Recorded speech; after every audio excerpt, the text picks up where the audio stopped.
So hello everyone, this is Varsha and welcome back to Mastermind. तो जैसे कि तुमने इस वीडियो के टाइटल में देखा, इन दिस पर्टिकुलर वीडियो हम तुम्हारा ज्योग्राफी का नेचुरल वेजिटेशन चैप्टर का कुछ मोस्ट इंपॉर्टेंट क्वेश्चंस डिस्कस करने वाले हैं, जो कि आईसीएसई 2023 बोर्ड एग्जाम्स के लिए बहुत इंपॉर्टेंट है एंड डेफिनेटली प्री बोर्ड्स में भी ये सारा क्वेश्चन प्री बोर्ड्स के लिए भी इंपॉर्टेंट होने वाला है। तो देखो, सबसे पहले क्या चीज़ इंपॉर्टेंट है यहाँ पर, नेचुरल वेजिटेशन का ऑलमोस्ट जो कि 90% क्वेश्चन है जो कि इंपॉर्टेंट है।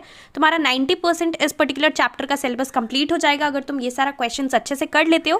प्लस इसके साथ साथ geography is really very scoring. यहाँ पर तुम्हें जो तुम्हारा पार्ट बी है वहाँ से एनी 5 चैप्टर्स कर लेना है अच्छे से, तो यहाँ पर तुम्हारा पूरा प्रिपरेशन कंप्लीट हो जाएगा अगर तुम एनी 5 चैप्टर्स कर लेते हो थ्योरी पोर्शन से, जो कि तुम्हारा क्वेश्चन आंसर्स है चैप्टर्स से। और यहाँ पर एमसीक्यूज भी आने वाला है, जो कि तुम्हारा पार्ट ए का पार्ट रहेगा, पार्ट 1 का पार्ट। तो वहाँ पर तुम्हें क्या करना है, एमसीक्यूज के लिए सारा चैप्टर्स करना है, कुछ कुछ एमसीक्यूज आएगा, तो यहाँ पर उसके लिए तुम्हें पढ़ना पड़ेगा। थ्योरी का जो क्वेश्चंस रहेगा सेक्शन बी पार्ट के लिए, उसके लिए तुम्हें एनी 5 चैप्टर्स करना है। Anyways, now let's discuss with the important questions. पहला क्वेश्चन है तुम्हारा with reference to littoral forest. Littoral forest, this is also called tidal forest or mangrove forest. Answer the following questions. First one is, why do the trees in the forest grow aerial roots? तो यहाँ पर aerial roots क्यों होता है? Because they have special breathing roots called pneumatophores, right? तो ये क्यों होता है? This is because the soil is not able to support the underground root system with enough oxygen. So this is the reason why the trees in the forest, they have aerial breathing roots called pneumatophores, special breathing roots called pneumatophores. Next question is, name one area in India where this forest is found. यानी कि tidal forest और littoral forest कहाँ पर मिलता है? So this is deltas of Ganga and Brahmaputra. So इसमें तुम्हें लिखना पड़ेगा deltas of Ganga and Brahmaputra. Question number 2 is, name the forest which is commercially most important in India. तो कौन सा फॉरेस्ट कमर्शियली मोस्ट वैल्यूएबल होता है in India? It is tropical deciduous forest. Tropical deciduous forest. तो ये तुम्हें याद रखना है, बहुत बार ये क्वेश्चंस आता है बोर्ड्स में। So this is one of the most important question. सारा ही क्वेश्चंस यहाँ पर इंपॉर्टेंट है। अगर तुम ये सारा कर लेते हो तो तुम्हारा ऑलमोस्ट 90% सिलेबस कंप्लीट हो जाएगा। नेचुरल वेजिटेशन चैप्टर का सारा क्वेश्चंस कवर हो जाएगा। Next is, name 2 trees which grow in this forest. यानी कि ट्रॉपिकल डेसीडियस फॉरेस्ट में तुम्हें 2 ट्रीज बताना है। You can write teak and simul. So teak and simul. उसके बाद नेक्स्ट है, state 2 reasons why tropical evergreen forest they are difficult to exploit. So why are tropical evergreen forest difficult to exploit? First you can write they are very dense, and second reason you can write they are found in mixed strands. That means they are not found in pure strands. So that is the reason why it is difficult to exploit. Next is question number 2. That is the sub question of question 3. Name the forest which grows on the windward slope of Western Ghats. So windward slope of Western Ghats में कौन सा forest grow करता है? It is tropical evergreen forest. This is tropical evergreen forest. So तुम्हें याद रखना है, tropical deciduous forest they are difficult to exploit. Why? You have to know the reasons. Then कौन सा forest windward slope of western Ghats में grow करता है, ये भी तुम्हें पता होना चाहिए। Next is question number 4.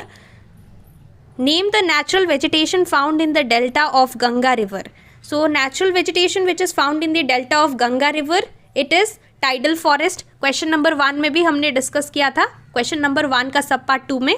Where are tidal forest found? Mostly in the delta region, right? So deltas of Ganga and Brahmaputra था। So this is tidal forest, or you can write mangrove forest, or you can also write littoral forest. Next is, name the natural vegetation found in the Deccan Plateau.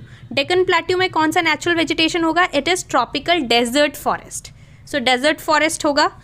Now question number 5, you have to name a soft and white timber which is used for making toys and match boxes. So this is simul. Simul is used for making toys and match boxes specially. So simul होगा इसका answer. Next is question number SEMUL. Okay. Next is a sweet smelling timber which yields an oil used for making handicrafts. So sweet smelling से यहाँ पे पता लग गया, this is sandalwood. This is sandalwood. Next question number 3, a hard durable timber used for shipbuilding and furniture making. So furniture making and shipbuilding के लिए teak use होता है, which is very expensive.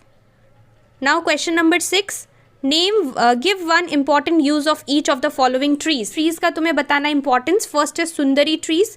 Sundari trees का importance क्या है? They are use for making boats और they are use for boat making. तो ये बहुत इंपॉर्टेंट है, ऐसे कर लेना, सुंदरी ट्रीज का सब कुछ पढ़ लेना।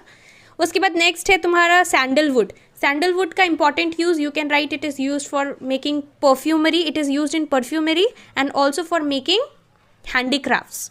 सो ये तुम लिख सकते हो, it is use in perfumery and handicrafts. Next rosewood. Rosewood, this is used for making expensive furniture. So this is one of the most important use of rosewood. Now question number 7, this is the second last question. You have to mention 3 reasons why forest must be conserved. तो importance of forest तुम्हें लिखना है, मतलब forest क्यों conserve करना चाहिए। तो यहाँ पर तुम डिफरेंट लिख सकते हो points. There are many points. They keep a check on soil erosion, they help in preventing floods, they help to save the habitat of wild animals. तो इस तरह से तुम्हें कोई भी 3 रीजन्स देना है why forest it should be conserved. तो ये हमने कुछ इंपॉर्टेंट क्वेश्चंस डिस्कस किया। और लास्टली यहाँ पर देखो, ये एक पॉइंट है, क्वेश्चन नहीं है, यहाँ पर तुम्हारा क्वेश्चन आएगा कैरेक्टरिस्टिक्स ऑफ टाइडल फॉरेस्ट। तो यहाँ से इट्स बेटर कि तुम 3 पॉइंट कर लो। 2 पॉइंट्स ऐसे नॉर्मली पूछा जाता है, 2 मार्क्स का क्वेश्चन, 3 मार्क्स में भी पूछा जा सकता है। So you have to study the characteristics of tidal forest, tropical evergreen forest, tropical deciduous forest, tropical desert and mountain forest. तो यहाँ से ये जो तुम्हारा 5 है नेचुरल वेजिटेशन, 5 पार्ट्स है। तो ये 5 डिफरेंट फॉरेस्ट का जो भी तुम्हारा रेनफॉल और क्या क्या कैरेक्टरिस्टिक्स है, एटलीस्ट 3 कैरेक्टरिस्टिक्स कर लो मैक्सिमम, 3 इज मैक्सिमम। तो 3 कैरेक्टरिस्टिक्स सबका पढ़ लो, ईजिली तुम्हारा पूरा चैप्टर कवर हो जाएगा। अगर तुम ये सारा क्वेश्चंस कर लेते हो तो फिर तुम्हें थोड़ा देखना पड़ेगा, ऐसे तो तुम्हारा 90%, ऑलमोस्ट 90% कंप्लीट हो जाएगा। कुछ क्वेश्चंस अगर यहाँ पर नहीं है तो फिर तुम वो सब कर सकते हो, बट यहाँ से अगर तुम कर लेते हो तो तुम्हारा पूरा चैप्टर अच्छे से कंप्लीट हो जाएगा। सो ये हमने नेचुरल वेजिटेशन का इंपॉर्टेंट क्वेश्चंस डिस्कस किया। सॉइल्स इन इंडिया का मैंने ऑलरेडी वीडियो बना दिया है, अगर तुमने नहीं देखा है so you will get the link in the description box, you can check it out. और इसके साथ साथ नेक्स्ट वीडियो तुम किस पर्टिकुलर टॉपिक पे चाहते हो तुम मुझे नीचे कॉमेंट सेक्शन में बताना। So that's all for this video, thank you so much for watching.